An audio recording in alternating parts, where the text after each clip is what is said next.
Hello दोस्तों, आज हम पढ़ने जा रहे हैं पार्लियामेंट्री सिस्टम की रिवीजन करेंगे। तो हम क्या करेंगे, दो पार्ट मैंने पार्लियामेंट्री सिस्टम के करवाए थे। पार्लियामेंट्री सिस्टम मैंने पूरा करवाया था आपको। तो आज मैं आपके लिए लेके आया हूँ रिवीजन। तो सारा पार्लियामेंट्री सिस्टम है, उसकी सारी रिवीजन करने वाले हैं। और जो एसएससी में मोस्ट क्वेश्चन आए हैं सीजीएल में, वो मैं लेके यहाँ पे आया हूँ। देखो, संसदीय प्रणाली ली गई है। तो पार्लियामेंट्री सिस्टम कहाँ से लिया गया है? तो वो लिया गया है ब्रिटेन से। कहाँ से लिया गया है? वो ब्रिटेन से लिया गया। पार्लियामेंट्री सिस्टम का पूछे कहां से, तो ब्रिटेन से लिया गया है भारत की। और भारत के पार्लियामेंट में कितने अंग होते हैं? पार्लियामेंट के कितने अंग होते हैं? तो 3 अंग होते हैं। कौन कौन से? राष्ट्रपति,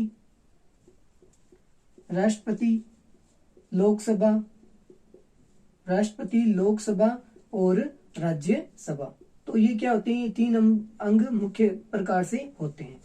तो आपको पूछे कि भाई संसद की प्रणाली कहां से ली गई है? तो संसद पार्लियामेंट्री सिस्टम ब्रिटेन से लिया गया है। राष्ट्रपति, लोकसभा और राज्यसभा इसके 3 अंग होते हैं मुख्य प्रकार से। फिर नेक्स्ट क्वेश्चन पे चलते हैं कि संसद के कितने अंग होते हैं। तो मैंने अभी आपको बताया कितने अंग होते हैं, 3 अंग होते हैं। फिर बात करते हैं संसद के 2 अस्थायी सदन कौन से होते हैं। तो संसद के 2 अस्थायी सदन कौन से होते हैं? देखो कौन से होते हैं। एक तो होता है विधानमंडल, और एक क्या होता है? लोकसभा। क्या होता है? लोकसभा को राष्ट्रपति प्रधानमंत्री की सलाह के द्वारा कभी भी भंग कर सकते हैं। और अब तक लोकसभा कितनी बार भंग हो चुकी है? तो 8 बार अब तक लोकसभा को भंग किया जा चुका है। फिर बात करते हैं संसद के 2 स्थायी सदन विधानमंडल और लोकसभा हो गए। फिर संसद के 2 सत्रों के बीच अधिकतम समय अंतराल कितना होना चाहिए? तो देखिए, संसद के सत्रों के बीच अधिकतम अंतराल कितना होना चाहिए? तो 6 मास का अंतराल होना चाहिए। कितने मास का? 6 मास का अंतराल होना चाहिए। फिर बात करते हैं आगे नेक्स्ट क्वेश्चन की। तो संसद की लोक लेखा समिति अध्यक्ष नियुक्त किया जाता है। तो संसद की लोक लेखा समिति का अध्यक्ष किसे नियुक्त किया जाता है, या किसके द्वारा नियुक्त किया जाता है? तो वो लोकसभा के अध्यक्ष द्वारा नियुक्त किया जाता है। तो बात करते हैं लोक लेखा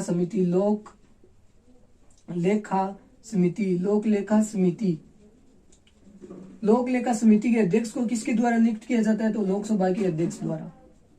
किसके द्वारा नियुक्त किया जाता है? लोकसभा के अध्यक्ष के द्वारा नियुक्त किया जाता है। तो ये भी आपको पता होना चाहिए कि लोकसभा के अध्यक्ष द्वारा नियुक्त किया जाता है। फिर आगे चलते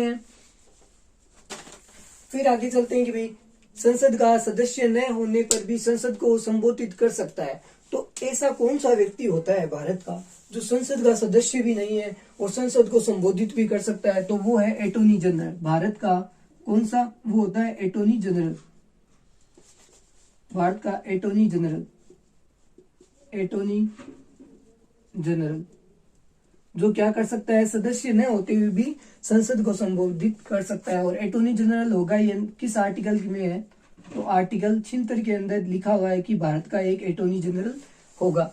अब बात करते हैं आगे प्रथम लोकसभा के अध्यक्ष उपाध्यक्ष की बात करते हैं। तो प्रथम लोकसभा का अध्यक्ष मैंने आपको बताया था और ये क्वेश्चन आता है बहुत बार। प्रथम लोकसभा अध्यक्ष की बात करते हैं तो वो थे जीवी मावलकर। कौन थे? जीवी मावलकर, गणेश वासुदेव मावलकर, जीवी मावलकर। तो आपको पूछी गई भाई लोकसभा का अध्यक्ष कौन था? सबसे पहले तो जीवी मावलकर थे।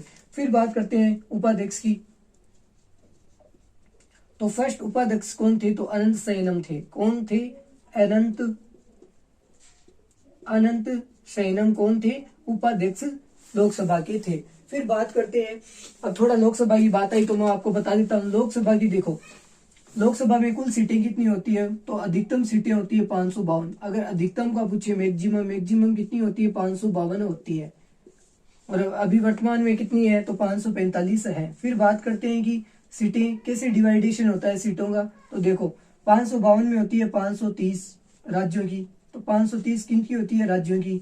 फिर बात करते हैं कितनी बची है? 20 और 2, ठीक है। और 20 होती है केंद्र प्रदेश की या संघ सूची या केंद्र की या यूनियन टेरिटरी की, यूटी की होती है 20। और 2 की बात करते हैं, 2 होते हैं एंग्लो इंडियन। कौन होते हैं? एंग्लो इंडियन जो कि राष्ट्रपति द्वारा उनकी नियुक्ति की जाती है। अब आप कंफ्यूजन मत होना, जो 12 सदस्य मनोनीत किए जाते हैं वो राज्यसभा से किए जाते हैं राष्ट्रपति द्वारा, और बात आए 2 सदस्य जो होते हैं एंग्लो इंडियन, वो लोकसभा से मनोनीत किए जाते हैं। फिर बात करते हैं आगे, तो लोकसभा की सीटें मैक्सिमम होती है 552, 530 राज्यों के लिए होती है, और अभी हाल फिलहाल में 524 है, और 20 होती है संघ क्षेत्र होते हैं, जैसे दिल्ली हो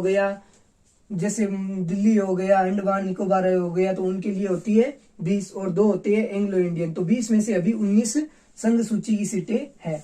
फिर बात करते हैं आगे, फिर बात करेंगे प्रथम लोकसभा के अध्यक्ष उपाध्यक्ष हो गए। विश्वास प्रस्ताव में असफल ऐसे व्यक्ति कौन थे जो लोकसभा में विश्वास मत को असफल रहे। विश्वास मत में, तो लोकसभा में विश्वास मत में असफल। तो मैंने आपने अगर मेरी क्लास ली है तो मैंने बताया था कि ऐसे व्यक्ति कौन थे जो विश्वास मत में असफल हुए। तो देखो, नाम विश्वास, तो विश्वनाथ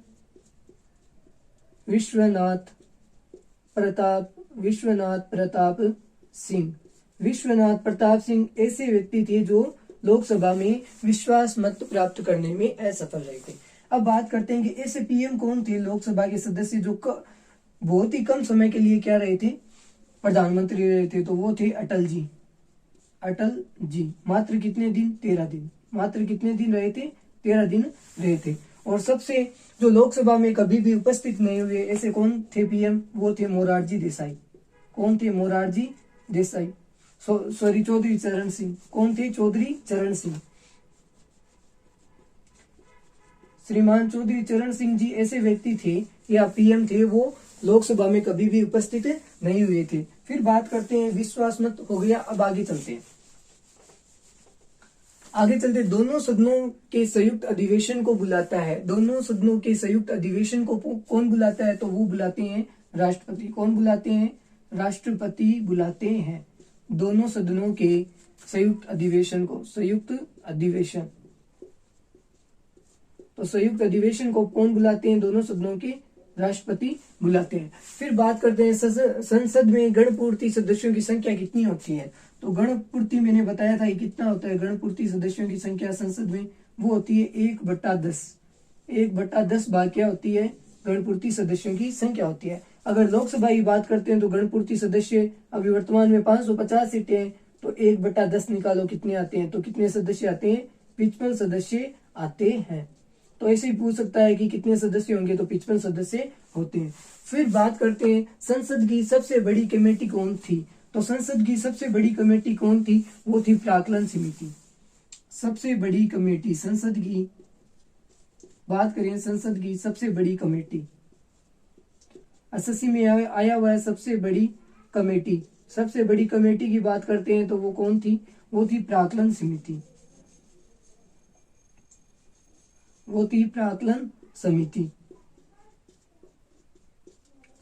अब बात करते हैं, सांसदों के वेतन का निर्णय कौन करता है? तो नेक्स्ट क्वेश्चन क्या है? सांसदों के वेतन का, यानी संसद में जो सांसद होते हैं उनका वेतन निर्धारण कौन करता है? देखो, सांसद है तो संसद ही निर्धारण करती है। कौन करती है? संसद वेतन का निर्धारण करती है। किनके? सांसदों के। तो सांसदों के वेतन का निर्धारण कौन करती है? तो वो संसद करती है। फिर बात करते हैं, प्रश्नकाल एवं अगली कार्य सूची के बीच का समय क्या होता है? तो क्या होता है? शून्यकाल होता है। तो प्रश्नकाल और किन के बीच? अगली कार्य सूची, यानी प्रश्नकाल अगली कार्य सूची। तो प्रश्नकाल और अगली कार्य सूची के बीच का समय क्या होता है? वो होता है शून्यकाल। क्या होता है? शून्यकाल।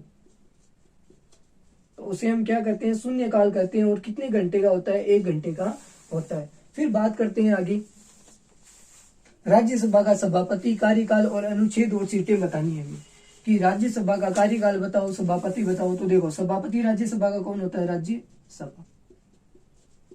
फटाफट रिवीजन करा रहा हूं दोस्तों मैं। राज्यसभा का सभापति, राज्यसभा में सभापति होता है और लोकसभा में अध्यक्ष होता है। सभापति कौन होते हैं? उपराष्ट्रपति होते हैं। पदेन सभापति कौन होते हैं? उपराष्ट्रपति होते हैं राज्यसभा के। फिर बात करते हैं कार्यकाल। तो राज्यसभा का जो सदस्य होता है उसका कार्यकाल कितना होता है? तो उसका कार्यकाल होता है 6 साल का। कितने साल का होता है? 6 साल का कार्यकाल होता है। फिर बात करते हैं अनुच्छेद। तो राज्यसभा किस आर्टिकल के अंदर है कि भाई भारत के अंदर एक राज्यसभा होगी, तो वह आर्टिकल है आर्टिकल 80। और फिर बात करते हैं कि सीटें कितनी है, तो राज्यसभा की सीटें कितनी है? 250 सीटें हैं अभी, ठीक है। कितनी सीटें हैं? 250 सीटें हैं। फिर बात करते हैं राष्ट्रपति कार्यकाल और आयु। तो आपने राज्यसभा का कौन होता है? सभापति, उपराष्ट्रपति होता है। और राज्यसभा के सदस्य कितने साल के लिए कार्यकाल होता है? 6 साल के लिए। और उम्र पूछे कि कितने वर्ष न्यूनतम उम्र होनी चाहिए, तो वो उम्र होनी चाहिए 30। कंफ्यूज नहीं होना है, लोकसभा में 25 होती है न्यूनतम उम्र, और अगर राज्यसभा की बात करते हैं तो 30 साल न्यूनतम उम्र होती है सदस्य की। फिर बात करते हैं आगे राष्ट्रपति का कार्यकाल, आयु और वेतन। देखो राष्ट्रपति, तो देखो राष्ट्रपति क्या कौन होता है? तीनों सेनाओं का सर्वोच्च कमांडर। पहला तो तीनों सेनाओं का सर्वोच्च कमांडर होता है। तीनों सेनाओं के सर्वोच्च कमांडर कौन होते हैं? राष्ट्रपति। फिर बात करते हैं राष्ट्रपति का जो वेतन होता है वो 5 लाख रुपए होता है। कितने रुपए होते हैं? 5 लाख रुपए होता है। और वो क्या होता है? आयकर से मुक्त होता है, आयकर से मुक्त होता है। और राष्ट्रपति को निवास की क्या होती है? निवास स्थान के लिए एक आवास भी दिया जाता है, राष्ट्रपति आवास भी या राष्ट्रपति भवन भी इनको दिया जाता है। वो भी क्या होता है? फ्री होता है। फिर बात करते हैं राष्ट्रपति का कार्यकाल कितना होता है? 5 साल का होता है। कितने साल का होता है? 5 साल का होता है। और राष्ट्रपति के लिए कितनी आयु होनी चाहिए? तो आयु होनी चाहिए 35 वर्ष, न्यूनतम 35 वर्ष होनी चाहिए। भारत का नागरिक होना चाहिए, किसी भी लाभ के पद पर नहीं होना चाहिए। और राष्ट्रपति आर्टिकल किसके तहत है कि हमारा एक राष्ट्रपति होगा? तो वो आर्टिकल होगा आर्टिकल 52। तो 52 के अंदर हमारा एक राष्ट्रपति होना चाहिए। फिर बात करते हैं उपराष्ट्रपति की बात करते हैं। तो उपराष्ट्रपति किस आर्टिकल के तहत है कि हमारे देश का एक उपराष्ट्रपति होगा? तो वो आर्टिकल 63। ठीक है, तो ये बातें आपको ध्यान में होनी चाहिए। बात करते हैं संसद की। तो संसद का आर्टिकल क्या है? तो आपको पता होना चाहिए 79 के अंदर हमारे भारत में एक संसद होगी, ये लिखा हुआ है। तो मैंने आपको संसद का जो सारा टॉपिक है रिवीजन करवाया है। धन्यवाद। जय श्री राम, जय श्री कृष्ण।